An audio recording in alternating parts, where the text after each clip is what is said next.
இன்றைய கர்த்தருடைய வார்த்தையாக கர்த்தர் நம்மோடு பேசுகிற காரியம் என்னவென்றால் விசுவாசத்தை குறித்து நாம பல்வேறு சூழ்நிலைகளை தேவன் நம்மோடு பேசியிருக்கிறார். இன்றைய தினம் நம்மோடு பேசுகிற காரியம் என்னவென்றால் விசுவாசத்திலே நாம 3 வகை இருக்கு. அதுல முதல் வகை என்னன்னா, எல்லாம் 3ம் ஒண்ணுதான், நாம புரிஞ்சுக்கிறதுக்காக அப்படி சொல்றோம், சரிங்களா? த லிவிங் ஃபெய்த் விசுவாசத்திலே வாழ்ந்து கொண்டிருக்கிறது. ரெண்டாவது பாத்தீங்கன்னா டெட் ஃபெய்த், அவ்விசுவாசம், செத்து போன விசுவாசம். மூணாவது ஒன்று இருக்கு, இத பிரிச்சு பார்க்க வேண்டிய சூழல் வந்திருக்கு, சரிங்களா? நான் என்னுடைய வாழ்க்கையில தியானம் செய்கிற போதெல்லாம் ஆண்டவர் நம்மோடு பேசுகிற இந்த காரியத்தை நான் உங்களோடும் பேசுகிறேன், சரிங்களா? விசுவாசத்தை கொஞ்சம் பிரிச்சு பார்க்க வேண்டியிருக்கு. பிரிச்சு பார்க்க வேண்டியதுன்னா நம்முடைய ஆவிக்குரிய வளர்ச்சிக்காகத்தானே தவிர தவறான உபதேசத்துக்காக அல்ல, சரிங்களா? என்ன பிரிச்சு பார்க்கிறோம் அப்படின்னு நீங்க பாத்தீங்கன்னா, நம்ம வாழ்க்கையில ஜெயிக்கிற போதெல்லாம் விசுவாசம் நமக்கு உயிர்ப்போடு இருக்கும், நாமளும் உயிர்ப்போடு இருப்போம். ஆண்டவர் நமக்கு செஞ்சார் அப்படின்னு சந்தோஷமா இருப்போம், அப்படி சாட்சிகளை சொல்லுவோம். அது பேர் என்ன சொன்னா த லிவிங் ஃபெய்த். அந்த ஃபெய்த் அப்படியே உயிரா மாறிக்கிட்டு இருக்குது, வாழ்க்கையா மாறுறதுனால இது பரிசுத்த ஆவியானுடைய வாழ்க்கையை நம்ம வாழ்கிற பொழுது இந்த ஆவிக்குரிய வாழ்க்கையில ஒரு பகுதியாக இருக்கு.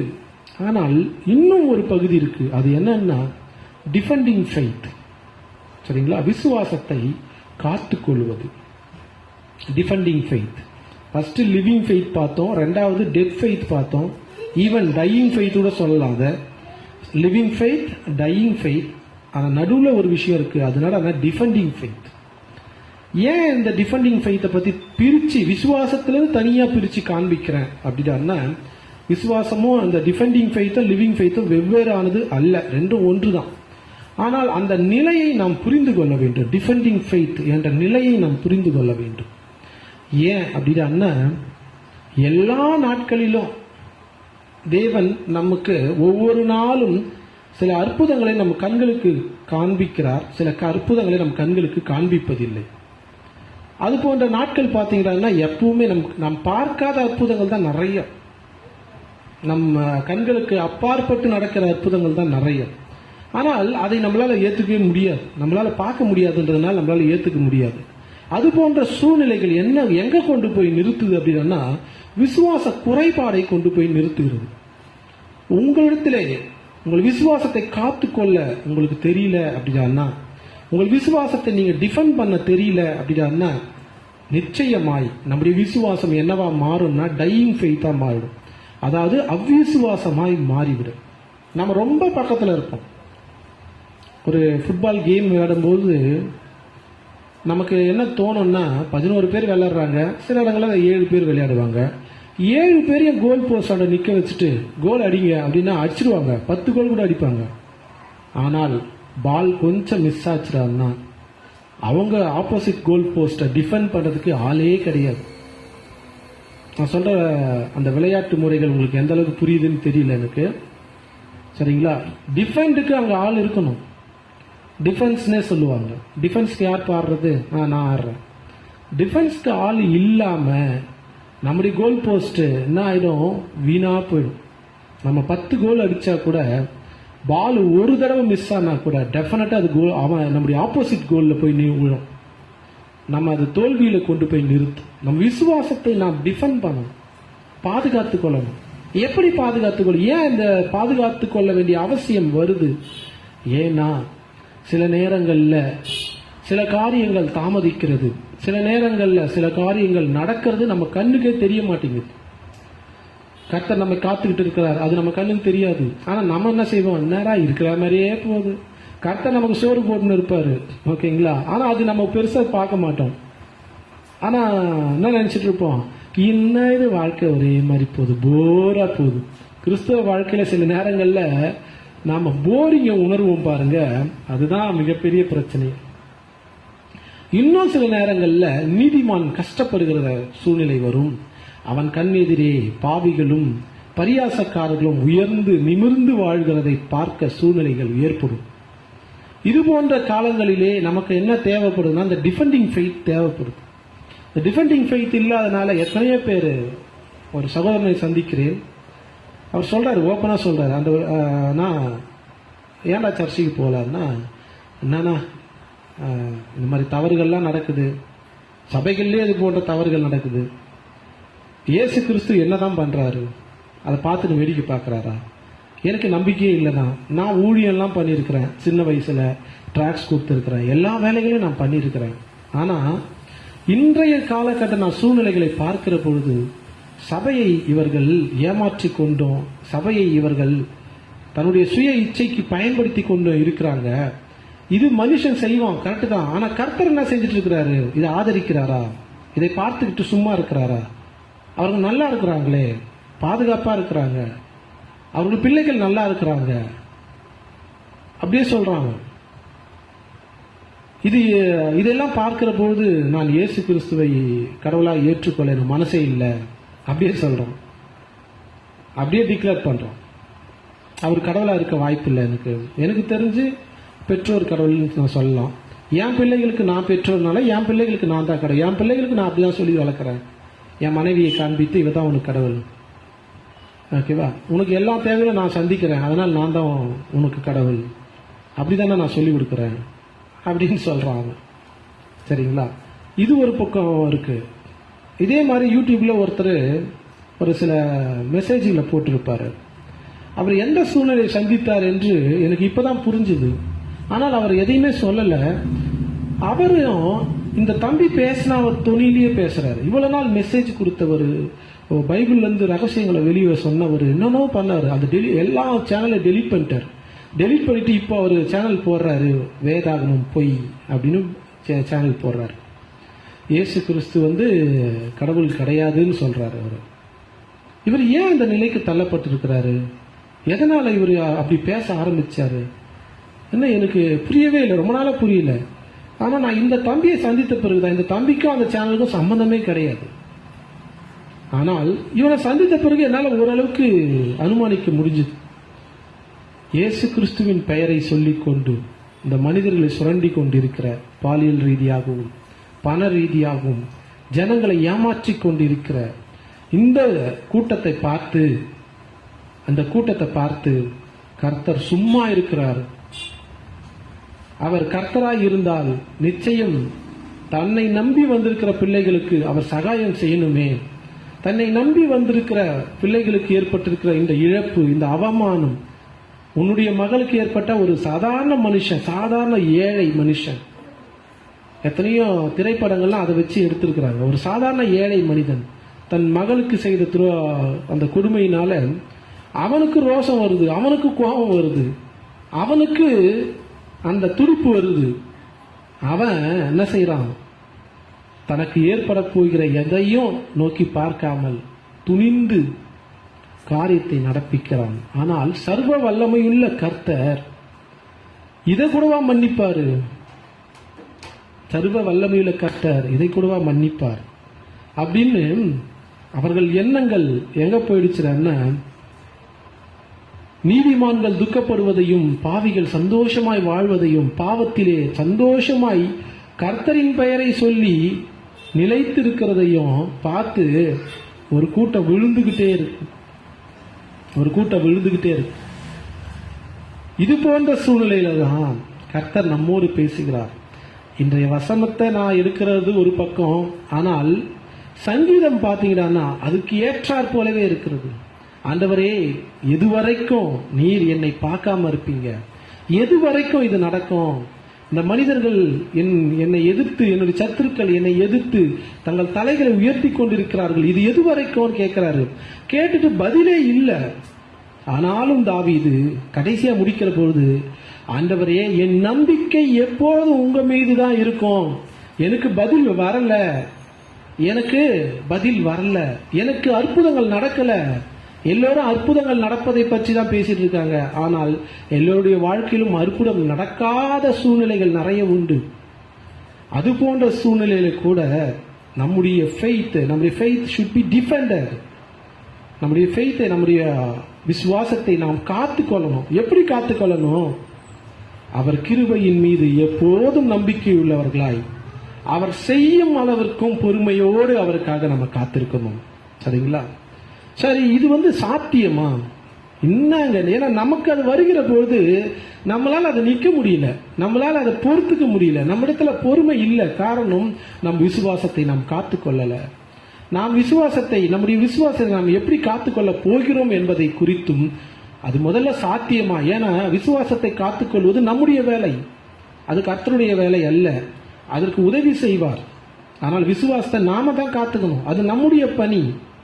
விசுவாசிக்கிறது என்னுடைய பணி, அது கர்த்தரின் பணி அல்ல. கிருபை செய்வதுதான் அவருடைய பணி, நமக்காக மரித்தது அவருடைய பணி. ஆனால் விசுவாசத்தை காத்துக்கொள்வதும் அதை வளர்த்துக் கொள்வதும் அது நம்முடைய வேலை. ஆனா அதை நம்ம செய்ய முடியல. காரணம் என்னன்னா, நம்முடைய நம்பிக்கை எப்போது அவர் மீது இல்லை. அது மட்டும் இல்ல, சில காரியங்கள் நமக்கு தெரியல. சரிங்களா? இது நம்முடைய பணின்றதுனால உடனே நம்ம என்ன செஞ்சிருந்தோம்னா, இது என்னால் முடியாது அப்படின்ட்டு மறுதளிச்சுட்டு போயிடுறாங்க, பின்வாங்கி போயிடுறாங்க. இல்லைன்னா தன் நீதியின் வழிகளை விட்டு துன்மார்க்கன் சந்தோஷமா இருக்கிறது போல நானும் சந்தோஷமா இருக்கிறேன். இந்த உலக வாழ்விலே அவர்களும் ஒன்றாய் கலந்து போயிடுறாங்க, தன்னுடைய நீதியின் வழிகளை விட்டுறாங்க. இதுதான் நம்மை சுற்றி நடந்து கொண்டிருக்கிற காரியம். சரிங்களா? சரி, இதை எப்படி நாம் கை கொள்வது, எப்படி இதை கையாள்வது, இதை எப்படி நாம் வெற்றி கொள்வது, எப்படி நான் என் விசுவாசத்தை நான் காத்துக்கொள்வேன், எல்லா சூழ்நிலையிலும் நான் எப்படி காத்துக்கொள்வேன் என்பதை பற்றி ஒரு சில காரியங்கள் நாம் பார்க்கலாம். முதலாவது காரியம், நாம் ஆபிரகாமை குறித்து அறிந்து கொள்ள போகிறோம். ஆபிரகாமை குறித்து உலகமே அறிந்திருக்கிறது. ஆனால் ஆபிரகாம் பட்ட பாடுகள் இந்த உலகத்துல யாரும் பேச மாட்டாங்க. அவன் ஜெயிச்சதை பேசுவாங்க, கர்த்தர் அவனோடு பேசிய காரியங்களை பேசுவாங்க. அவனுக்கு ஏற்பட்ட மன சஞ்சலங்களை குறித்து அவன் எந்த சங்கீதத்தையும் எழுதி வைக்கல. தாவீது பட்ட பாடுகளை எல்லாவற்றையும் சங்கீதத்தின் மூலமாக எழுதி வைத்திருக்கிறார். ஆனால் ஆபிரகாம் பட்ட பாடுகளை அவர் எந்த சங்கீதத்திலையும் எழுதி வைக்கல. ஆனால் அதுக்கு அர்த்தம் அவர் பாடுபடலன்னு கிடையாது. அவ்வளவு மன அழுத்தத்துக்குள்ளாக அவர் இருந்தார். ஆபிரகாமுக்குள்ளே அவ்வளவு மன கஷ்டங்கள் இருந்தது. வேதத்திலே எங்கேயும் எழுதப்படல. அவருக்கு மன வருத்தம், மன சோர்வு, எல்லா பாரங்களும் அவருக்குள்ள இருந்தது. ஆனால் வேதத்திலே அது சங்கீதமாக எழுதப்படவில்லை. சரிங்களா? கர்த்தர் ஆபிரகாமை அழைக்கிற போது அவனுக்கு வயசு எவ்வளவு தெரியுங்களா? யாருக்காவது ஞாபகம் இருக்குதுங்களா? ஆதியாகமம் 21:5 சொல்லப்பட்டிருக்கிறது, அவருடைய வயது 75. 75 வயது இருக்கிற போது ஆண்டவர் ஆபிரகாமோடு பேசுகிறார். அப்போது ஆபிரகாம் தன்னுடைய மனைவியாகிய சாராளை கூட்டிக் கொண்டு தன்னுடைய உறவினனாகிய லோத்தையும் அழைத்து கொண்டு கர்த்தர் சொன்ன தேசத்தை நோக்கி பயணம் செய்து கொண்டிருந்தான் ஆபிரகாம். இதுதான் அங்கே நடந்து கொண்டிருந்தது. நல்லா தெரிஞ்சுங்க. அப்ப அவரை அழைக்கிற பொழுது ரொம்ப ஃபேமஸான ஒரு வார்த்தை இருக்குது. ஆக்சுவலா நான் சொல்ற வசனம் 12:4, ஆதியாகமம் 12:4. அதுல தான் ஆண்டவர் அழைக்கிறார். ரொம்ப ஃபேமஸான ஒரு வாக்கு தத்துவம் இருக்கு. அது என்னன்னா, நான் உன்னை ஆசீர்வதிக்கவே ஆசீர்வதித்து உன்னை பெருகவே பெருக பண்ணுவேன், உன்னை பெரிய ஜாதியாக்குவேன் என்று பல ஃபேமஸான ஆசீர்வாதமான வார்த்தையில சொல்றார். அப்ப அவருக்கு வயது 75. அவருக்கு வயது 75. இப்ப நீங்க ஆதியாகமம் 21:5 நீங்க வந்தீங்கன்னா, அவன் ஈசாக்கை பெற்றெடுக்கிறான். அப்பொழுது அவருக்கு வயது என்ன சொல்ல முடியுங்களா? 100. அவருக்கு வயது 100. எத்தனை ஆண்டுகள் ஆனது பாருங்க, 75 to 100. எத்தனை ஆண்டுகள், இடைப்பட்ட ஆண்டுகள்? 25 ஆண்டுகள் அவன் குழந்தை இல்லாமல் இருந்தான். Even though God has promised him to give him a son, நான் உன்னை ஆசீர்வதிக்கவே ஆசீர்வதிப்பேன், உன்னை பெரிய ஜாதியாக்குவேன் என்று சொன்ன வார்த்தை அவன் வாழ்க்கையிலே நிறைவேறுவதற்கு 25 ஆண்டுகள் ஆனது. இதற்கு கர்த்தரிடத்திலே குறை உண்டா, இல்ல ஆபிரகாமிடத்திலே குறை உண்டா, அல்லது இந்த இடத்துல விளக்கிறதுக்கு வேதத்துல எங்கேயுமே வசனங்கள் சொல்லப்படவில்லை. ஆனால் இயேசு கிறிஸ்து ஒரு வார்த்தையை சொல்வார். அந்த வசனத்தை இந்த இடத்துல பயன்படுத்தலாம். என்ன வார்த்தை? இவன் பிறவியிலே இவன் செய்த பாவம் அல்ல, ஒரு பிறவி குருடன் இருப்பான். அப்ப சொல்லுவாங்க, ஆண்டவரே யார் செய்த தவறுனால இவன் இப்படி குருடனா பிறந்தான்? அப்ப இயேசு கிறிஸ்து சொல்லுவார், இவன் செய்த பாவமே இல்ல, இவன் பெற்றோர் செய்த பாவமே இல்ல, தேவ மகிமை வெளிப்படும் பொருட்டே இப்படி ஆயிற்று. ஓகேங்களா? ஆக்சுவலா அதுக்கு பின்னாடி மிகப்பெரிய ரகசியம் உண்டு. இருந்தாலும் அந்த குறைவுகளை பத்தி பேசுறதுக்கு நேரம் இல்லை. அந்த இடத்துலயும் இயேசு கிறிஸ்து அதான் பேசுவார். அந்த மனுஷனுடைய குறைவுகளையும் அவன் பெற்றோருடைய பாவத்தை பற்றி பேசுறதுக்கான வேலையே இல்லை. ஏனென்றால் அன்றைய நாள் தேவ மகிமை வெளிப்படுகிறது. அதனாலே நீங்கள் பாவங்களை பற்றி பேசாமல் எதை பற்றி பேசலாம்? தேவ மகிமை வெளிப்படும் நாள் என்பதால் தேவ மகிமையை பற்றி பேசுவதுதான் நலம். அதுபோல இது ஆபிரகாமின் குற்றமா? 25 ஆண்டுகள் ஆகுவதற்கு ஆபிரகாமின் குற்றமா, அல்லது கர்த்தர் அவனை சோதித்தாரா என்று பேசுவதை காட்டிலும் கர்த்தருடைய மகிமை வெளிப்படும் பொருட்டு அது அப்படி ஆயிற்று என்று சொல்வதுதான் சிறந்தது. ஆனால் இந்த இடத்திலே ஆபிரகாம் பட்ட அவமானங்கள், கஷ்டங்கள், மன அழுத்தங்கள், இவை எல்லாவற்றையும் நாம் யோசித்து பார்க்க வேண்டும். ஆபிரகாம் அவை எல்லாவற்றையும் அவன் மீண்டு வந்தான். அந்த 25 ஆண்டு காலம் கர்த்தர் கூறிய வார்த்தையை அவன் என்ன செய்து கொண்டிருந்தான் நினைச்சு பாக்குறீங்க? யோசித்து பாருங்க, அவன் என்ன செய்திருப்பான்னு நினைக்கிறீங்க? நீங்களே இதை யோசிக்கணும். அப்பதான் இது பேர் தான் தியானம். நீங்கள் யோசிக்கணும், தேவனுடைய வார்த்தையை யோசிக்கணும். என்ன செய்திருப்பான்னு நீங்க நினைக்கிறீங்க? கர்த்தர் சொன்ன வாக்குதத்தத்தை அவன் மறவாமல், கர்த்தர் அவனுக்கு கொடுத்த அவருடைய வார்த்தையை ஆபிரகாம் அதை மறவாமல் தன் இருதயத்திலே வைத்துக் கொண்டிருந்தான். கர்த்தர் அதை நிறைவேற்றுவார் என்று அவன் முழு இருதயத்தோடு காத்து கொண்டிருந்தான். ரீசன்ஸை பார்க்கல. தாங்கிட்ட குறை இருக்கா, தன் மனைவி கிட்ட குறை இருக்கா, இல்ல கர்த்தர் தான் நம்மளே சோதிக்கிறாரா, இல்ல கர்த்தருக்கு நம்ம குழந்தை கொடுக்கிற அளவுக்கு அவருக்கு கெப்பாசிட்டி இருக்குதா அப்படின்னு கர்த்தரையே யோசிக்கிறவங்களா இருக்கிறாங்க, கர்த்தரையே சோதித்து பார்க்கிறவங்க இருக்கிறாங்க. இது போன்ற எந்த செயலை பத்தியும் அவன் பேசவே இல்லை. நிச்சயமா அவன் பேசல என்பதை நாம எதை கொண்டு புரிந்து கொள்ளலாம்னா, அவன் ஆண்டவரோடு பேசுகிற வார்த்தைகளை கொண்டே சொல்லலாம். அவன் பேசினானா இல்லையா என்பதும் எழுதப்படல. சரிங்களா? அவன் எவ்வளவு கஷ்டப்பட்டான்னு எழுதப்படல. ஆனால் ஒரு சில காரியங்களை அவன் பேச்சிலிருந்து, கற்றோடு உறவாடுகிற அந்த உறவிலிருந்து நாம் புரிந்து கொள்ள முடிகிறது. அவனுக்கு ஏற்பட்ட எல்லா கஷ்டத்தையும் நஷ்டத்தையும் அத்தனை ஆண்டு காலம் அதை அவன் சகித்து கொண்டிருந்தான், அதை பொறுத்து கொண்டிருந்தான். இதுக்கு பேரு தான் டிஃபெண்டிங் ஃபெய்த். இதுக்கு பேர் தான் என்னது? விசுவாசத்தை காத்துக்கொள்வது. அவன் ஈசாக்கை பெற்றிருந்த பிறகு விசுவாசத்தில் வாழத் தொடங்கினான். அப்பதான் கர்த்தர் தனக்கு கொடுத்த வார்த்தை நிறைவேறுகிறது. ஈசாக்கு பிறக்கிறான், அவனுக்கு மகிழ்ச்சி துள்ளுகிறது. விசுவாச வாழ்க்கையை அப்பொழுதுதான் அவன் என்ன செய்யறான்? நிறைவாய் வாழத் தொடங்குகிறான். அதுக்கப்புறம் அவனை பலியிட சொல்லுகிறார். அப்போ விசுவாசத்திலே கொண்டு போய் பலியிடுறதுக்கு போறாரு. விசுவாச வாழ்க்கையினுடைய அந்த நிறைவை ஈசாக்கு பிறந்த பிறகுதான் அதை வாழ்கிறார் ஆபிரகாம்.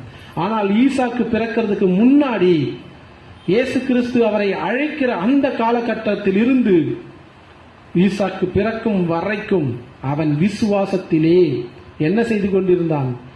தன்னுடைய விசுவாசத்தை காத்து கொண்டிருந்தான். நாமும் நம் விசுவாசத்தை காத்து கொண்டிருக்க வேண்டிய கடமை நமக்கு உண்டு. கர்த்தர் தன் காலத்திலே தன் காரியங்களை நடப்பிக்கும் வரைக்கும் நாம் காத்து கொண்டிருக்க வேண்டும். அதுக்கு நாம வெயிட் பண்றது ஒரு பக்கம் இருக்கு. சும்மாலாம் வெயிட் பண்ண முடியாது. உன் விசுவாசத்தை நீ காத்து கொள்ளாமல் you cannot wait without defending your faith. உன்னுடைய விசுவாசத்தை காத்து கொள்ளாமல் நீங்கள் கர்த்தருக்காக காத்திருக்கவே முடியாது. முதலாவது கர்த்தருக்கு நீங்க என்ன செய்யணும்? உங்கள் விசுவாசத்தை காத்துக்கொள்ளணும். அதுக்கப்புறம் தான் உங்களால என்ன செய்ய முடியும்? அவருக்காக காத்திருக்க முடியும். ஆமா, ஆண்டவர் செய்வார். சரிங்களா? இதுதான் ரொம்ப ரொம்ப முக்கியமானது. அவன் தன் இருதயத்திலே வைத்திருந்தான் தேவனுடைய வார்த்தைகளை. கர்த்தர் இதை செய்வார், அவர் செய்யும் அளவு நான் கர்த்தருக்காக காத்திருப்பேன் என்று தன் விசுவாசத்தை காத்து கொண்டான். சரி, இவன் மட்டும்தானா வேதத்தில் என்று நீங்கள் பார்ப்பீர்கள் என்றால் இல்லை, பல பேர் உண்டு. அதுல எக்ஸாக்டா இந்த வருடங்கள் நேரத்தோட குறிப்பிடப்பட்டவர்கள் இந்த வெகு சிலர். மற்றவர்களாம் அந்த நேரம், வயது அதெல்லாம் வெளிப்படையாக குறிப்பிட்டு இருக்காது. நம்ம படிக்கிற போது புரிந்து கொள்ளலாம். இருந்தாலும் வேதத்தில் குறிப்பிட்டு சொல்லப்பட்டிருக்கிற அந்த காலங்களை நாம் பார்க்கலாம். அடுத்து யோசேப்பு, ஆதியாகமம் 37:2 சொல்லப்பட்டிருக்கிறது, அவன் தன் சகோதரர்களுக்கு ஆடுகளை மேய்த்துக் கொண்டிருக்கிற போது அவனுடைய வயது 17. சரிங்களா? கர்த்தர் அவனுக்கு ஒரு தரிசனத்தை கொடுத்தார். என்ன தரிசனம்னு நம்ம நன்கு தெரியும். சரிங்களா?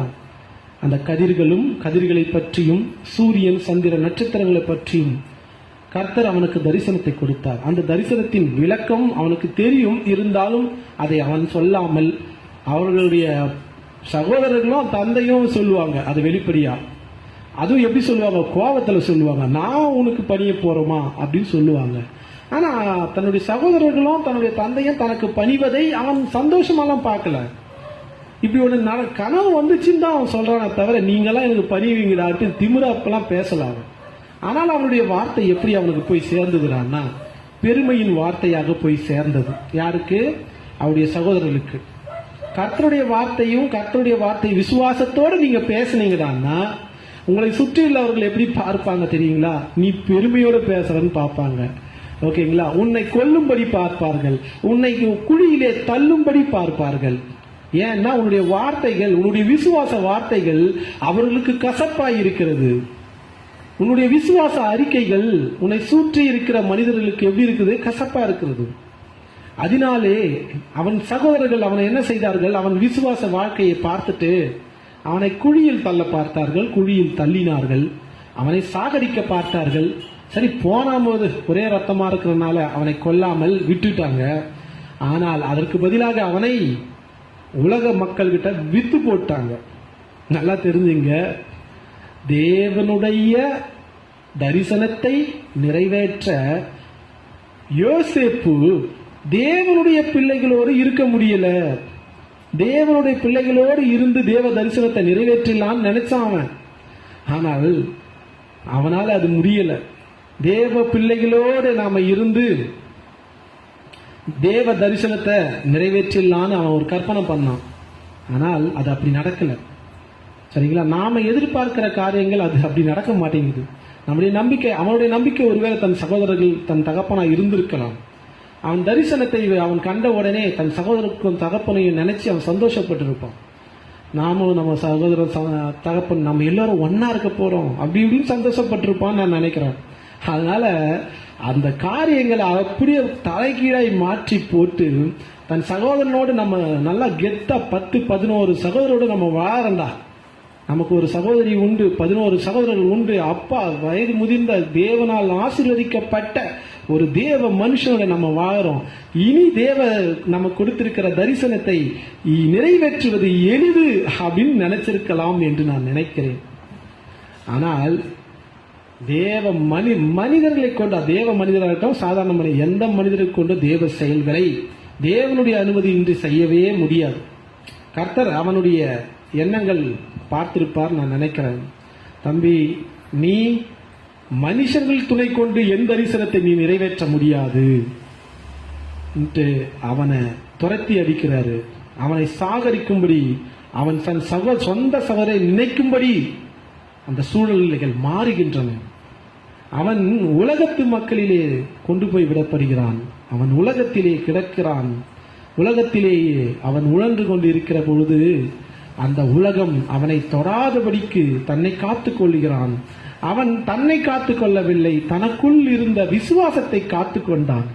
அந்த உலகம், அந்த எகிப்தின் உடைகளும் எகிப்தின் மொழிகளையும் தவிர, நல்லா தெரிஞ்சுங்க, அந்த எகிப்தின் உடைகளும் எகிப்தின் மொழிகளையும் தவிர வேறு எந்த காரியமும் அவனுக்குள்ளே போனதே கிடையாது. அவனை தீட்டுப்படுத்தியதும் கிடையாது. இந்த உலகத்தில் இருந்த எந்த காரியமும் யோசேப்பு என்ன செஞ்சான்டான்னா, அந்த அளவுக்கு தன் விசுவாசத்தை காத்து கொண்டான். அந்த உடை வேற வழி கிடையாது. அங்க இருக்கிற பொழுது அந்த உடையை அணிய வேண்டியது அவசியமா இருந்தது. அந்த மக்களோடு வாழ்கிறதுனால அந்த மொழி பேச வேண்டியதா இருந்தது. மற்றபடி அவன் எந்த வகையிலையும் அந்த எகிப்தியரோடு அவன் கலவாதி இருந்தான். அது எந்த செய்கையானது இருந்தாலும் சரி, எந்த பலிகளாக இருந்தாலும் சரி, எகிப்தின் தெய்வங்களுக்கு அவன் செய்யவே இல்லை. தன் விசுவாசத்தை அவன் காத்து கொண்டான். எத்தனை வயது வரைக்கும் அவன் காத்து கொண்டான்? ஏன்னா அவன் இதே ஆதியாகமம் 41:46 பாத்தீங்கன்னா, பார்வோனுக்கு முன்பாக அவன் வந்து நிற்கிற பொழுது அவனுக்கு வயது 30 இருந்தது. அப்படி என்றால் ஏறக்குறைய 13 ஆண்டுகள் பார்வோனுக்கு முன்பாக நிற்கிற பொழுது பார்வோன் அவன் தலையை உயர்த்தி விட்டான். என் சிங்காசனத்திலும் என் மனைவியிலும், சரியா, இதை தவிர மற்ற எல்லாத்திலும் நீதாண்டா ஹெட், நீதாண்டா முதன்மையானவன் அப்படின்னு உயர்த்திட்டாரு அந்த 30 வயசுல யோசேப்ப. சரிங்களா? ஆனால் அதுக்கப்புறம் வேணா அவர் ஒரு பவர்ஃபுல் ஒரு மேனா எகிப்துல காணப்படலாம். ஆனால் அந்த 17 வயதிலிருந்து 30 வயது வரைக்கும் அவன் ஒரு அடிமையை காட்டிலும் கேவலமாக நடத்தப்பட்டிருந்தான் அந்த எகிப்து தேசத்திலே. அவன் நினைத்திருந்தால் அங்கேயே தனக்கான வாழ்க்கையை தேர்ந்தெடுத்து தன் தரிசனத்தை மறுதளித்து போட்டு போயிருக்கலாம். இன்றைய தினம் அநேகர் இதை செய்து கொண்டிருக்கிறார்கள். மறைமுகமாகவும் கடமைக்கென்று சபையிலே போய் உட்கார்ந்து கொண்டு தேவனுக்கென்று எந்த பணிகளும் செய்யாமல் கர்த்தர் தனக்கு கொடுத்த தரிசனத்தை ஒன்றையும் நிறைவேற்றாமல் அந்த தரிசனங்களை தூக்கி போட்டுட்டு கண்களுக்கு முன்பாக தெரியக்கூடிய ஒரு வாழ்க்கையை அவர்கள் தெரிந்தெடுத்துக் கொண்டு விசுவாச வாழ்க்கை இழந்து கொண்டு போய் கொண்டிருக்கிற அநேக மனிதர்கள் இன்றைக்கு சபைதனிலே காணப்பட்டுக் கொண்டிருக்கிறார்கள். அதை கேள்விப்படுகிற பொழுது பார்க்கிற பொழுது என்னுடைய இருதயம் கஷ்டப்பட்டது. இந்த நிலை கொஞ்சம் நம்ம இதை குறித்து நம்ம சுதாரிக்கலன்னா இந்த நிலை எனக்கும் வரலாம். நானும் என் விசுவாசத்தை காத்துக்கொள்ளாமல் நிர்விசாரமாய் போகலாம். அது எனக்கு வருதுன்னா அது என் குடும்பத்தில் வரும். என் குடும்பத்தில் வந்தா நான் போற சபையில வரும். இதை குறித்து நாம் ஜாக்கிரதை உள்ளவர்களாக இருக்க வேண்டும். நம் விசுவாசத்தை நாம் காத்துக்கொள்ள வேண்டும். நம் விசுவாசத்தை உடைக்கும்படிக்கு நம்மை சுற்றி அநேக காரியங்கள் நம்மை நெருக்கிக் கொண்டிருக்கிறது. அவைகளை குறித்து நீங்கள் ஜாக்கிரதைப்பட வேண்டும், ஜாக்கிரதைப்பட வேண்டும். சரி, இவர்கள் மட்டும்தானா? இல்ல, நிறைய பேர் இருக்கிறாங்க. தாவீதை எடுத்துக்கொள்ளுங்கள், தானியேலை எடுத்துக்கொள்ளுங்கள். தன் விசுவாசத்தை அவர்கள் காத்து கொண்டார்கள். சில நேரங்களில் தாவீது அபாண்டமான பாவங்களை செய்ய நேர்ந்தது. ஆனாலும் அவைகளிலிருந்து அதை தொடர்ந்து செய்யாமல் அவைகளிலிருந்து அவன் மீண்டு வந்தான். அவைகளிலிருந்து அவன் மீண்டு வந்து மீண்டும் தன் விசுவாசத்தை காத்து கொண்டான். நீங்களும் உங்கள் விசுவாசத்தை காத்துக் கொள்ளுகிறவர்களாய் இராவிட்டால் நாம் விசுவாசம் இல்லாமல் செத்து போகிறவர்களுக்கு சமமாய் இருப்போம். நம்முடைய விசுவாசம் அவ்விசுவாசமாய் மாறிவிடும். இதுபோல இந்த பகுதியில் வேதத்திலே பல்வேறு இடங்கள்ல விசுவாசத்தை காத்து கொண்டவர்கள் உண்டு. அவை எல்லாவற்றையும் பார்க்க நமக்கு நேரம் இல்லை என்றாலும் உங்களுக்கு நேரம் கிடைக்கிற பொழுது இந்த கோணத்திலே நீங்கள் தியானிக்க வேண்டியது அவசியமாயிருக்கிறது. சரி, நம் விசுவாசத்தை காத்துக் கொள்வதில் இருக்கக்கூடிய சில சிக்கல்களையும் அதில் வரக்கூடிய சில தீர்வுகளையும் உங்களோடு பேச விரும்புகிறேன். என்ன பிரச்சனை? நம் விசுவாசத்தை உடைக்கக்கூடிய காரியங்கள் எது? நம் விசுவாசத்தை காத்துக்கொள்ள வேண்டியதின் அவசியங்கள் தான் என்ன அப்படின்னு பாத்தீங்கன்னா, ஒரு சில காரியங்கள், அதுல 2 விஷயங்களை மட்டும் உங்களுக்கு சொல்ல விருப்பப்படுறேன். ஒன்று பாரங்கள், இன்னொன்னு சோர்வுகள். இது என்ன பாரங்கள்? நாம இந்த மனிதர்களையும் அரசாங்கத்தையும் நம்பி வாழ்ந்துட்டு இருக்கிறோம். நல்லா தெரிஞ்சுங்க, அரசாங்கம் நமக்கு ஒரு நல்ல அரசாங்கத்தை கர்த்தர் நமக்கு கொடுத்திருக்கிறார். சரிங்களா? அரசாங்கத்துக்கு நாம் கீழ்ப்படியணும். அரசாங்கத்தின் சட்ட விதிமுறைகளுக்கு நாம் பணிந்து செல்ல வேண்டும். அதுல மாற்று கருத்தே கிடையாது. ஆனால் உன்னுடைய விசுவாசமானது எதுவா இருக்கக்கூடாது? என் அரசாங்கம் என்னை காப்பாத்திரும் அப்படி இருக்கக்கூடாது. என் அரசாங்கம் எனக்கு போதும் அப்படி இருக்கக்கூடாது. அரசாங்கத்தை எனக்கு கர்த்தர் ஏற்படுத்தி கொடுத்திருக்கிறார், அந்த அரசாங்கத்துக்கு நான் கீழ்ப்படிவேன், அதற்கு மதிப்பளிப்பேன், அவ்வளவுதான். சரிங்களா? ஆனா நம்ம நம்பிக்கை என்னவாயிடுதுன்னா ஒரு மனிதனாய் மாறிடுது. நம்முடைய நம்பிக்கைகள் மனிதர்கள் மீது வைக்கிற பொழுது உங்களுக்கு தேவையில்லாத பாரங்கள் தானாய் வரும். நீ மனுஷன் மீது பிரச்சனையா தான். மனுஷனுக்கு ஏன் பாரம் வருது? Depending on human and governments and objects. பொருட்கள் மீதும் அரசின் மீதும் மனிதர்கள் மீதும் நீங்கள் சார்ந்து இருப்பீர்கள் என்றால் நிச்சயமாய் உங்களுக்கு பாரம் வரும். சரிங்களா? திரும்ப சில காரியங்களை தெளிவுபட சொல்றேன், கேட்டுங்க. மனிதர்கள் நமக்கு நிச்சயம் வேண்டும். மனிதர்களை தயவு கண்டிப்பாக வேண்டும். ஓகே, அரசாங்கம் நமக்கு ஒரு நல்ல அரசாங்கத்தை கர்த்தர் கொடுத்திருக்கிறார். அந்த அரசாங்கம் நல்லா இருக்கணும்னு நம்ம ஆசீர்வதிக்கணும். நாம ஜெபம் பண்ணாலும் மாற்று கருத்து கிடையாது. நமக்கு பொருட்கள் வேணும், நல்ல வாகனம் வேணும், நல்ல வீடு வேணும், இதெல்லாம் உண்டு, இல்லைன்னு சொல்லல. ஆனால் நம் நம்பிக்கை அதன் மீது இருக்கக்கூடாது, நம் எதிர்பார்ப்பு அதன் மீது இருக்கக்கூடாது. அநேகர் அரசாங்கத்தை எதிர்பார்த்துன்னு உட்கார்ந்துருக்கிறாங்க. ஓகேங்களா, அரசாங்கம் நமக்கு இதை செஞ்சிடும், நமக்கு அதை செஞ்சிடும். திடீர்னு ஒரு போர் வருது, பணம் எல்லாம் அங்க போய் செலவாகுது. அரசாங்கத்தால் நமக்கு உதவி செய்ய முடியுமா? பண்ண முடியாது. புரியுதா? அப்ப மறுநாளே உனக்கு என்ன ஆயிடும்? ஒரு பாரம் வந்துடும். அரசாங்கத்தை நம்பி இருந்தனே, இந்த காசு வர நினைச்சிருந்தனே. ஓகே, இதுதான் நான் சொல்றேன். அரசாங்கம் நமக்கு தேவை, நல்ல ஒரு அரசாங்கத்தை கருத்தை நமக்கு கொடுத்திருக்கிறார். ஆனால் உன் நம்பிக்கை அரசாங்கத்தின் மீது இருக்கக்கூடாது. அரசாங்கம் உனக்கு நன்மை செய்தாலும் செய்யாமல் போனாலும் அரசுக்கு நீ கீழ்ப்படிய வேண்டியது கர்த்தர் நமக்கு சொல்லி கொடுத்திருக்கிற வழி. சரிங்களா? நீ அரசாங்கம் நமக்கு செய்யல அப்படின்ட்டு நீ என்ன பண்ணக்கூடாது? யோசிச்சிருந்தா உனக்கு பாரம் வந்துடும். அதே மாதிரி மனிதர்கள், நம்மை சுற்றி இருக்கிற மனிதர்கள் நமக்கு செய்யல, அதை செய்யல, இதை செய்யல நீ நினைக்க ஆரம்பிச்சிடனா உனக்கு பாரம் வந்துடும்.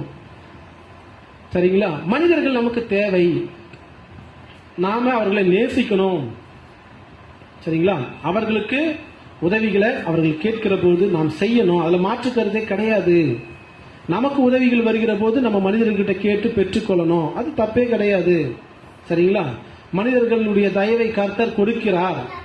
ஆனால் உன் நம்பிக்கை மனிதர்களாய் போய்விடக்கூடாது. அப்படி போச்சுடானா ஒரு நாள் அவர்களால் உதவி செய்ய முடியாத சூழ்நிலை ஏற்படும். அப்படி ஏற்படுகிற பொழுது உனக்கு பாரம் தான் மிஞ்சும், உனக்கு பாரம் தான் மிஞ்சும். அப்ப நீ எதை தான் பார்க்கணும்? நீ எதை தான் பார்க்கணும்? கர்த்தரை பார்க்கணும்னு பொதுவா சொல்லக்கூடாது. கர்த்தரை நம்ம எல்லா நாளும் பார்த்துன்னு தான் இருக்கிறோம். பார்த்துன்னு இருந்தா கூட நம்ம என்ன பண்ணல, நம்ம பாரம் குறையல. ஏன் குறையல? ஏன்னா நாம பார்க்க வேண்டிய காரியங்களை பார்க்காமல் பார்க்க கூடாத காரியங்களை பார்த்து கொண்டிருக்கிறோம். ஒரு வசனத்தை எடுத்து வாசிப்போம். எபிரேயர் 12:1. எபிரேயர் 12:1. நாம் எதை பார்க்க வேண்டும் என்று பவுலடிகள் மிகவும் தெளிவா சொல்றார். நீ அவைகளை பார்க்கலடானா டெஃபினட்டா உனக்கு பாரங்கள் உன்னை சூழ்ந்து கொள்ளும். உன் பாரங்களை நீ விலக்கி வைக்கவே முடியாது. உன் பாரத்திலேயே நாம் என்ன செய்வோம்? அமிழ்ந்து போவோம். படிங்க. ஆகையால் மேகம் போன்ற இத்தனை திரளான சாட்சிகள் நம்மை சூழ்ந்து கொண்டிருக்க பாரமான யாவற்றையும் நம்மை சுற்றி நெருங்கி நிற்கிற பாவத்தையும் தள்ளிவிட்டு விசுவாசத்தை துவக்குகிறவரும் முடிக்கிறவரும் ஆகிய இயேசுவை நோக்கி நமக்கு நியமித்திருக்கிற ஓட்டத்தில் பொறுமையோடு ஓடக்கடவோம். இந்த இடத்துல பொறுமையும் கூட சேர்ந்து வந்தது. நாமளும் என்ன நினைப்போம்? பொறுமையா இருக்கணும், பொறுமையா இருக்கணும். ஆனா நம்மளால இருக்க முடியாது. இந்த மெசேஜ் ஆரம்பிக்கும் போது கர்த்தருக்கு காத்திருக்கணும், அதுவும் நம்மளால முடியாது. அதையும் உங்களுக்கு விளக்கி சொன்னேன். எப்பதான் அது முடியும்டான்னா, நீங்கள் உங்கள் விசுவாசத்தை காத்து கொண்டால் மட்டுமே நீங்க என்ன செய்ய முடியும்? கர்த்தருக்கு காத்திருக்க முடியும். அது போல உங்கள் விசுவாசத்தை காத்து கொண்டால் மட்டுமே நீங்கள் பொறுமையோட ஓட முடியும். இப்ப புரிஞ்சுதுங்களா? கர்த்தருக்கு காத்திருக்கிறதும் பொறுமையோ ஓடுறதும் நம்மளால முடியாது. எப்பதான் முடியும்? நான் உன் விசுவாசத்தை காத்துக்கொள்ள வேண்டும். உன் விசுவாசத்தை நீ என்று காத்துக் கொள்ளுகிறாயோ அன்றுதான் உன்னால் பொறுமையோடு ஓட முடியும். நீ கர்த்தருக்காக காத்திருக்க முடியும். அப்ப நாம பார்க்க வேண்டிய காரியங்கள் என்ன என்று பார்ப்பீர்கள் என்றால், நாம் பார்க்க வேண்டியது நம்மை சுற்றி சூழ்ந்திருக்கிற திரளான சாட்சிகள். இப்ப ஒரு 2 சாட்சிகளை பார்த்தோம். யாரு?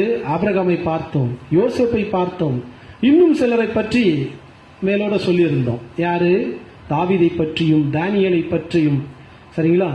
இன்னும் அநேக தேவ பிள்ளைகளை குறித்தும் நாம் அறிந்திருக்கிறோம். சரிங்களா? இதுதான் நமக்கு சாட்சிகள். அது மட்டும் தானா? நாம் வாழ்கிற காலத்திலேயே பல தேவ மனிதர்கள் இருக்கிறாங்க. தன்னுடைய வாழ்நாளை, தன்னுடைய படிப்புகளை தூக்கி போட்டு மிஷனரி ஊழியத்துக்காக போயிட்டு இன்னைக்கும் ஊழியம் செய்கிற பெரிய பெரிய தேவதாசர்கள் இருக்கிறாங்க. அவர்களை நாம் நோக்கி பார்க்கணும். சரிங்களா, தன் இளம் வாலிப வயதையே கடவுளுக்காக கொடுத்து, கர்த்தருக்காக கொடுத்து, இன்றைய தினம் மிகப்பெரிய ஊழியங்களை தமிழ்நாட்டிலே செய்து கொண்டிருக்கிற மிகப்பெரிய தேவதாசர்கள் உண்டு. அவர்கள் பேசுகிற போதெல்லாம் சொல்லுவோம், அதை நம்ம நல்லா உத்து கவனிச்சா தெரியும், அவர்களுக்கும் ஆசை உண்டு, அவர்களுக்கும் பாவம்னா என்னன்னு தெரியும், அவர்களுக்கும் உலகம்னா என்னன்னு தெரியும். அவங்க மெசேஜை நல்லா கேளுங்க. நான் அவர்களை குறைவுபடுத்தவோ குற்றப்படுத்தவோ சொல்லல, இது யதார்த்தமா சொல்றேன். அவர்களுக்கும் உலகத்து இன்பம்னா எல்லாம் தெரியும். ஆனால் கர்த்தராகிய இயேசு கிறிஸ்துவை அவர்கள் நோக்கி பார்த்து இந்த உலகத்தை விட்டுட்டு கர்த்தருக்கு பின்னாக போனாங்க. அதன் பலனை அவர்கள் அனுபவிக்கிறது மட்டுமல்லாமல் அவர்கள் மூலமாக ஆயிரம் குடும்பங்கள், நான் மனிதர்களின் தனி மனுஷனை சொல்லல, ஆயிரம் குடும்பங்கள் அந்த தேவ மனிதர்கள் ஆசீர்வாதங்களை பெற்றுக் கொண்டிருக்கிறது. அந்த தேவ மனிதனால் பாதுகாப்பை பெற்றுக் கொண்டிருக்கிறார்கள். அந்த தேவ மனிதனால் ஆவிக்குரிய வாழ்க்கையை காத்து கொண்டிருக்கிறார்கள். இவர்கள் தான் நமக்கு சாட்சி. நீ ஒன்றுக்கும் உதவாத மனிதர்களையும், உலகத்திலே வாழ்கிற மனிதர்களையும், உலக பிரகாரம் வாழ்ந்து கொண்டிருக்கிற மனிதர்களையும் நீ பார்ப்பீர்கள் என்றால், நான் சொன்ன பாத்தீங்களா, அந்த ஆரம்பத்துல நம்ம எனக்கு தெரிஞ்ச ஒரு நண்பர் சொன்னேன்னு பாத்தீங்களா, கடவுளையே மறுதலிச்சுட்டு போயிட்டாரு சொன்ன பாருங்க, கர்த்தர் இயேசு கிறிஸ்துவே மறுதலிச்சுட்டு போயிட்டாரு சொன்ன பாருங்க. இந்த உலகத்துல இந்த ஊழியர்களோ இந்த தேவ மனுஷர்கள் சொல்லுகிறவர்களோ இப்படி வாழ்கிறார்கள், கர்த்தர் பார்த்துட்டு சும்மா இருக்கிறாரு, அப்ப கர்த்தரே கிடையாது போனாங்கன்னு சொன்ன பாருங்க. அந்த பிள்ளைகளுக்கு தெரியல யார பார்க்கணும்னு தெரியல. பார்க்க வேண்டியவர்கள் நம்மை சுற்றி சூழ்ந்திருக்கிற மேகம் போல சூழ்ந்திருக்கிற சாட்சிகளை பார்க்காமல் அவர்கள் மனுஷனையும் மனுஷனுடைய செய்கைகளையும் மனுஷனுடைய இச்சைகளையும் பார்த்தார்கள். அதனாலே அவர்கள் கர்த்தரையே மறுதலிக்க வேண்டிய சூழ்நிலைக்கு தள்ளப்பட்டார்கள். தங்கள் விசுவாசத்தை அவர்கள் காத்துக்கொள்ள முடியவில்லை. அந்த நிலை உங்களுக்கு வந்துடக்கூடாது. நீங்க நம்மளை சுற்றி இருக்கிற மேகம் போன்ற இத்தனை திரளான சாட்சிகளை பார்க்காமல் நீ மனுஷனை பார்ப்பேன்னா, சரிங்களா, நீ உன்னுடைய காரியங்களை மட்டுமே பார்ப்பேன்னா டெஃபினட்டா உனக்கு பாரம் என்றைக்கும் குறையாது. உன் பாரத்தோடு நீ வாழ்ந்து சாக வேண்டியதுதான். சரிங்களா, கர்த்தர் உன் பாரத்தை எல்லாம் என் மீது இறக்கிடுன்னு சொன்ன வார்த்தை உன் வாழ்க்கையில நிறைவேறாமலேயே போயிடும். நீங்கள் யாரை பார்க்க வேண்டும்? சாட்சிகளை பாருங்கள். கர்த்தர் நமக்கு முன்பாக வைத்திருக்கிற சாட்சிகளை பாருங்கள். மனுஷனுடைய செய்கைகளை பார்க்காதீர்கள். அவருடைய ஏமாற்றும் தன்மையை பார்க்காதீர்கள். அவருடைய நன்றி இல்லாத தனத்தை நீங்கள் பார்க்காதீர்கள். மனுஷனுடைய செய்கைகள் எந்த காரியத்தையும் பார்க்க அவர் செய்வான், அப்படிதான் இருப்பாங்க. அதை பார்த்தோம்னா அதை நம்ம மனசுக்குள்ள கொண்டு போக கூடாது. அதுக்கு பதிலா கர்த்தர் நமக்கு என்னை சுற்றி பல சாட்சிகளை ஏற்படுத்தியிருக்கிறார். கடந்த வாரத்திலே 2 வாரத்துக்கு முன்பாக அரசு பள்ளியில் பயின்ற அந்த பள்ளியில முதல் மதிப்பெண், நல்ல மதிப்பெண், 600க்கு 557 மதிப்பெண் ஒரு மகள் இருந்தால் அவளை நம்ம வர வச்சு, சரிங்களா, அவளுக்கு ஒரு ஸ்காலர்ஷிப் நம்முடைய சபையின் சார்பாக இந்த ஆண்டிலிருந்து ஒரு ஸ்காலர்ஷிப் உருவாக்கி இருக்கிறோம். அந்த ஸ்காலர்ஷிப்பை அந்த மகளுக்கு கொடுத்தோம். சரிங்களா, அந்த மகளுக்கு நான் ஏன் அந்த மகளை கொடுத்தேன்னா, அவ்வளவு சாட்சி உள்ள பெண் அந்த பொண்ணு. ரொம்ப அவ உண்மையிலே எப்படி முதல் மதிப்பெண் எடுத்தான்னா, பரீட்சைலாம் இல்லை, கர்த்தர்கிட்ட இருந்ததுனால தான் அவளுக்கு கிடைச்சது. அதான் உண்மை. நான் கண்ணெடுற பார்த்தேன். அவ்வளவு பக்தியுள்ள பெண், கர்த்தருடைய வார்த்தைக்கு கீழ்ப்படுகிற பெண்மணி. நான் 12ஆம் வகுப்பு படிக்கிற போது நான் எப்படி இருந்தேனோ அதை அப்படியே பார்த்தேன். அதை பார்க்கிற போது என்னால் சும்மாவே இருக்க முடியல. ஏதோ நம்மளால இயன்ற ஒரு ஸ்காலர்ஷிப்பை ஏற்படுத்தி அவளுக்கு கொடுக்கணும் என்று என் மனம் சொல்லிக்கொண்டே இருந்தது. அதை கர்த்தர் ஏறிக்கொண்டே இருந்தார். அது உடனே அவன் அம்மா, தங்கச்சி, அவங்க அக்கா எல்லாம் வர வச்சு அந்த மகளையும் வர வச்சு ஓகே அவளுக்கு ஸ்காலர்ஷிப்பை நம்ம கொடுத்தோம். இப்போ நான் யாரை பார்க்கறேன்னா அந்த மகளுடைய சாட்சியை பார்க்கறேன். அவ்வளவு உத்தமமான பெண். அவள் பேசுகிற வார்த்தை நம்ம எதிர இருக்கிறவங்களை நோகடிக்காது. சரிங்களா, இங்க வானா வருவா, போனா போவா. அவ்வளவு கீழ்ப்படிதலான பெண்மணி, அவ்வளவு மரியாதை என் மீதும். ஆனா ஆண்டவருடைய பிள்ளைன்றதுனால மட்டும் கிடையாது, எல்லா ஆசிரியர்கள் மீதும் அவ்வளவு மரியாதையா இருப்பார். நான் அந்த குழந்தையின் சாட்சியை நான் பார்க்கிறேன். சரி, அதை பார்க்கிற போது என் மனசு ரொம்ப சந்தோஷப்படுது. சரிங்களா, அப்படித்தானா? இதோட இல்லாம நம்ம வெளியே போறோம். இப்ப நான் சொன்ன பாருங்க, தேவையில்லாத ஊழியர்கள் இங்க ஊரை ஏமாத்திட்டு இருக்கிறாங்க, ஜனங்களை ஏமாற்றிட்டு இருக்கிறாங்க, பண ரீதியாகவும் பாலியல் ரீதியாகவும் ஜனங்களை சுரண்டி கொண்டிருக்கிறார்கள்.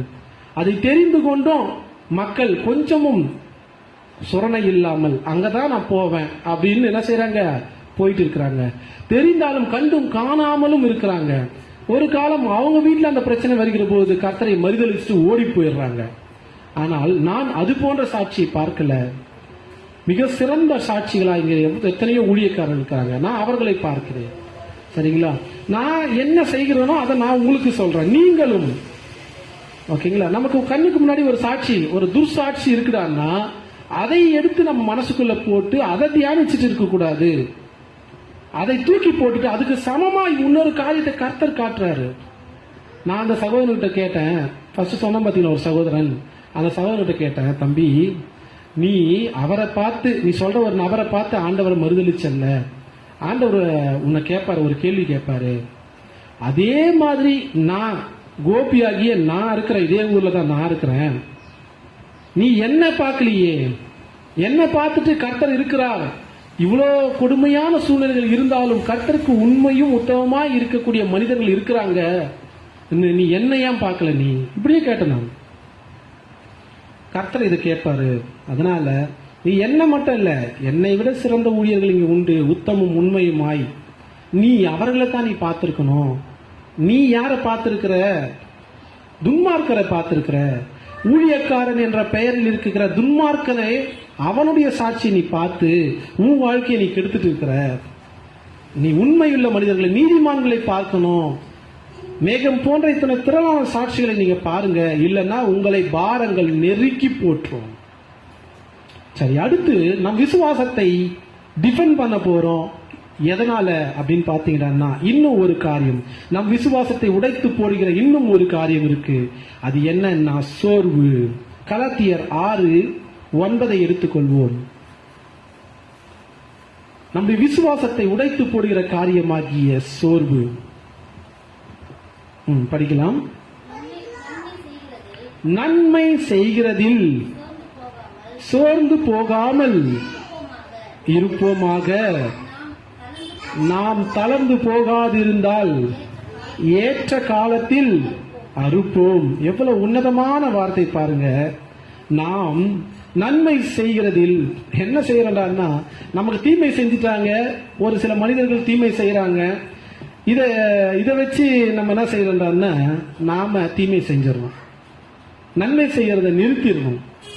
எனக்கு தெரிஞ்ச ஒரு நபர் இருக்கிறாரு, அவர் அரசு பணியில் இருக்கிறாரு. அரசாங்கம் தனக்கு சில சலுகைகளை வழங்கியிருந்த சலுகைகளை ஸ்டாப் பண்ணிட்டாங்க அப்படின்னு சொல்லி அவர் என்ன பண்ணாருன்னா, அரசாங்கம் எனக்கு ஒரு வேலை கொடுத்துது சார், அந்த வேலை நான் செஞ்சுருக்கிறேன், அந்த வேலையை தவிர எக்ஸ்ட்ரா வேலை நான் செய்ய மாட்டேன் சார் அப்படின்றாரு அவரு. சரிங்களா? அதாவது அவர் ஆக்சுவலா நன்மை செய்யணும், அரசாங்கத்துக்கு நன்மை செய்யணும். அரசாங்கத்தால முடியலன்றதுனால சில சலுகைகளை அவருக்கு தராம போயிடுச்சு. அதனால அவர் என்ன முடிவுக்கு வராருன்னா, என் வேலையை தவிர பிற எந்த வேலைகளும் நான் செய்ய மாட்டேன். அரசு எனக்கு ஒரு வேலை கொடுத்துக்குது, ஒருவேளை அரசாங்கம் எனக்கு அந்த சலுகைகள்லாம் திருப்பி தருண்டான்னா, அரசாங்கம் எனக்கு கொடுத்திருக்கிற வேலையை காட்டிலும் அதிகமான நன்மைகளை நான் அரசாங்கத்துக்கு செய்வேன், அது வரைக்கும் நான் செய்ய மாட்டேன் அப்படின்னு நான் சொல்றது ஒருத்தர் கிடையாது. இது மாதிரி பல பேர் முடிவு எடுத்துட்டு தனக்கு என்ன வேலையோ அதை மட்டும் செஞ்சு கம்முன்னு போயினே இருப்பாங்க. சரிங்களா? இதுக்கு பேரு தான் சோர்ந்து போறது. அரசாங்கம் தனக்கு நன்மை செய்யலன்ட்டு சோர்ந்து போயிடுறாங்க. ஓகே, அதே மாதிரி நம்ம சுற்றி இருக்கிற மனிதர்கள் நமக்கு நன்மை செய்யலாம், நம்ம சோர்ந்து போயிடுறோம். சரிங்களா? அது மட்டும் இல்ல, நமக்கு நன்மை நடக்கலைன்னாலும் சோர்ந்து போயிடும். கர்த்தர் நமக்கு நன்மை செய்யலன்னு சோர்ந்து போயிடுறோம். ஆனால் ஒன்றை மட்டும் நம்ம விட்டுவே கூடாது. சரிங்களா? வசனம் என்ன சொல்லுகிறது என்றால், நன்மை செய்கிறதில் சோர்ந்து போகாதிருங்கள். ஏனென்றால் நாம் தளர்ந்து போகாதிருந்தால் ஏற்ற காலத்திலே நாம் அறுப்போம். நாம் தளர்ந்து போகக்கூடாது, நன்மை செய்வதிலே சோர்ந்து போகக்கூடாது. சரிங்களா? ஒருவேளை மற்றவர்கள் நமக்கு நன்மை செய்யலன்னா நாம என்ன செய்யறோம்? சோர்ந்து போயிட்டு நாமளும் நன்மை செய்யறதில்லை. ஒன்றை மட்டும் தெரிந்து கொள்ளுங்கள், கர்த்தரை அறிந்து கொண்ட நாம் எல்லா சூழ்நிலையிலும் சோர்ந்து போகாமல் நன்மை செய்யதான் செய்யணும். அதுக்கு பேரு தான் கிறிஸ்தவ வாழ்வு. சரிங்களா? நான் சொன்னேன், அந்த அரசு ஊழியர் ஒருத்தர், நான் என் வேலையை தவிர வேற எந்த வேலையும் நான் செய்ய மாட்டேன், ஏன்னா அரசாங்கம் எனக்கு நன்மை செய்யல அப்படின்னு சொல்லி அவர் என்ன செய்யறாரு? சோர்ந்து போயிட்டார். சரிங்களா? இது போன்ற சோர்வு நமக்கு வரக்கூடாது. ஏன்னா கர்த்தருக்குள்ள இருக்கிற நாம் எப்போது நன்மை செய்யணும். அவன் தீமை செய்கிறான் என்பதற்காக நீங்க தீமை செய்கிறது விசுவாசத்தை காத்துக் கொள்ளுகிற வழி அல்ல. சரிங்களா? விசுவாசத்தை காத்துக்கொள்ளுக்கு முன்னாடி ஒரு வழி சொன்னேன். நம்மை சூழ்ந்திருக்கிற மேகம் போன்ற இத்தனை திரளான சாட்சிகளை பார்க்கிறது, அதன் மூலம் நாம் விசுவாசத்தை காத்துக்கொள்ளலாம். நம்முடைய பாரங்கள் எல்லாம் நம்மை விட்டு ஓடி போகும். அதுபோல நன்மை செய்வதனாலே, எல்லா சூழ்நிலையிலும் நாம் நன்மை செய்வதனாலே நம் விசுவாசத்தை நாம் காத்துக்கொள்ளலாம். நம் கைகளை தட்டி விட்டாங்கன்னா கூட அவர்களுக்கு உதவி இன்னும் வருகிற போது நாம் கைப்பிடிச்சு தூக்கி விடணும். நாம் நன்மை செய்வதிலே ஒரு நாளும் சோர்ந்து போகக்கூடாது. அதனால் நாம் விசுவாசத்தை நாம் காத்துக்கொள்வோம். அதனால் நாம் தளர்ந்து போகாதிருப்போம். அதனால் நாம் ஏற்ற காலத்திலே நாம் அறுப்போம் என்று கர்த்தர் நம்மோடு சொல்லிக் கொண்டிருக்கிறார். இன்றைய தினம் கர்த்தர் நம்மோடு பேசிய காரியம் உங்களுக்கு புரிந்திருக்கும் நான் நம்புறேன். சரிங்களா? விசுவாச வாழ்வுன்னு ஒண்ணு இருக்கு. சரிங்களா? விசுவாசம் இல்லாமல் சாவதுன்னு ஒண்ணு இருக்கு. சரியா? அது பேர் அவிசுவாசம். விசுவாசத்திலே வாழ்கிறது என்பது என்ன?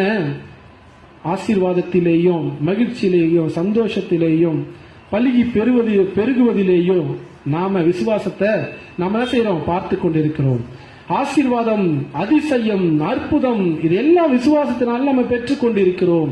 ஆனால் சில நேரங்களிலே நம்முடைய ஆசீர்வாதங்களும் அற்புதங்களும் அடையாளங்களும் என்ன ஆகுது? தாமதிக்கிறது. சில நேரங்களிலே துன்மார்க்கன் வாழ்கிறான், நீதிமான் கஷ்டப்படுகிறான். சில நேரங்களிலே துன்மார்க்கன் தன் தலையை துலுக்குகிறான். சில நேரங்கள் தன் கொம்பை உயர்த்துகிறான். நீதிமான் எங்கே போவான்? நீதிமான் தன் முகத்தை மறைத்துக் கொள்கிற சூழ்நிலைகள் வருகிறது. இது போன்ற சூழ்நிலைகள் எல்லாம் என்னன்னா, நாம் நம் விசுவாசத்தை காத்துக்கொள்ள வேண்டிய அவசியமான நேரங்கள். நம் விசுவாசத்தை காத்துக்கொள்வதற்கு 2 காரியங்களை சொன்னேன். மேகம் போன்ற இத்தனை திரளான சாட்சிகளை நாம் நோக்கி பார்க்கணும்னு சொன்னேன். இன்னொரு காரியம் என்னது? சோர்ந்து போகாமல் எப்போது நன்மை செய்யணும். இதன் மூலம் தான் நம் விசுவாசத்தை காத்துக்கொள்ள முடியும். இல்லைன்னா நம்ம இடத்துல விசுவாசம் அவ்விசுவாசமாய் மாறி போகும். அதனாலே நாம் எப்பொழுதும் துர்சாட்சிகளை நோக்கி பார்க்காமல் நற்சாட்சிகளை நோக்கி பார்ப்போம். நாம் எப்பொழுதும் தளர்ந்து போகாமல் சோர்ந்து போகாமல் நன்மையே செய்து கொண்டிருப்போம். வருடங்கள் ஓடட்டும். ஆபிரகாம் வாழ்விலே 25 ஆண்டு காலங்கள் ஓடின. யோசேப்பின் வாழ்விலே 13 ஆண்டு காலங்கள் ஓடின. அவை எல்லா நாட்களிலும், எல்லா வருடங்களிலும், எல்லா நேரங்களிலும் அவர்களுக்கும் மன அழுத்தங்கள் ஏற்பட்டது, அவர்களுக்கும் மன சஞ்சலம் ஏற்பட்டது, அவர்களுக்கும் கஷ்டம் ஏற்பட்டது, அவர்களுக்கும் கவலைகள் ஏற்பட்டது. அவை எல்லா சூழ்நிலையிலேயும் அவர்கள் நோக்கி பார்த்தது யாரை என்றால் கர்த்தரை நோக்கி பார்த்தார்கள், நற்சாட்சிகளை நோக்கி பார்த்தார்கள். அவர்கள் நன்மை செய்வதில் கொஞ்சமும் சோர்ந்து போகவில்லை. ஆபிரகாம் பாருங்க எவ்வளவு நன்மை செய்திருக்கான்னு போய் பாருங்க. யோசேப்பு அவன் செய்வதெல்லாம் நன்மையா தான் இருந்தது. யாருக்கும் தீமை செய்யல. ஒரு வார்த்தையை வெளிப்படையா சொல்வார், நீங்களோ எனக்கு தீமை செய்தீர்கள், ஆனால் கர்த்தரோ எனக்கு நன்மையாய் மாற்றி போட்டார் என்று அவன் சாட்சி இருக்கிறான். ஏன்னா அவன் எங்கேயும் தீமை செய்யல, யாருக்கும் அவன் தீமை செய்யல. சரிங்களா? ஆபிரகாமோ அவன் யாருக்கும் தீமை செஞ்சது கிடையாது. அவன் வெட்டின கிணற்றை பிடுங்கி கொண்டார்கள். 1 இல்ல 2 கிணத்தை பிடுங்கினாங்க. சரிங்களா? அப்பொழுதும் அவன் சோர்ந்து போகாமல், பிடுங்கி கொண்டவர்களுக்கு அவன் தீங்கு செய்யாமல் அவன் கர்த்தரின் பணிகளை தொடர்ந்து செய்தான். அவன் ஜனங்களுக்கு நன்மை மட்டுமே செய்தான். தன்னை சூழ்ந்திருக்கிறவர்களுக்கு நன்மை மட்டுமே செய்தான். லோத்து அவனை விட்டு பிரிந்து போகிற போது நல்ல நிலத்தை எடுத்துக்கிட்டு போயிட்டான். அதை குறித்து அவன் வருத்தமே படல. அதே சமயத்துல லோத்துக்கு ஒரு மிகப்பெரிய கஷ்டம் 2 தடவை நடந்தது. அந்த 2 தடவையும் லோத்துக்கு ஆபிரகாம் நன்மையை மட்டுமே செய்தார். நீங்கள் நன்மை செய்வதில் சோர்ந்து போகாதிருங்கள். நீங்கள் நற்சாட்சிகளை எப்போதும் நோக்கி பாருங்கள். உங்கள் பாரங்கள் உங்களை விட்டு ஓடி போகும். உங்கள் சோர்வுகள் உங்களை விட்டு நீங்கி போகும். கர்த்தர் இந்த வார்த்தையை ஆசீர்வதிப்பாராக. நாம் எல்லோரும் முழங்கால் படியிட்டு, ஆண்டவரே உம்மை நோக்கி பார்க்கிறோம், உம்மை நோக்கி பார்க்கிறோம்.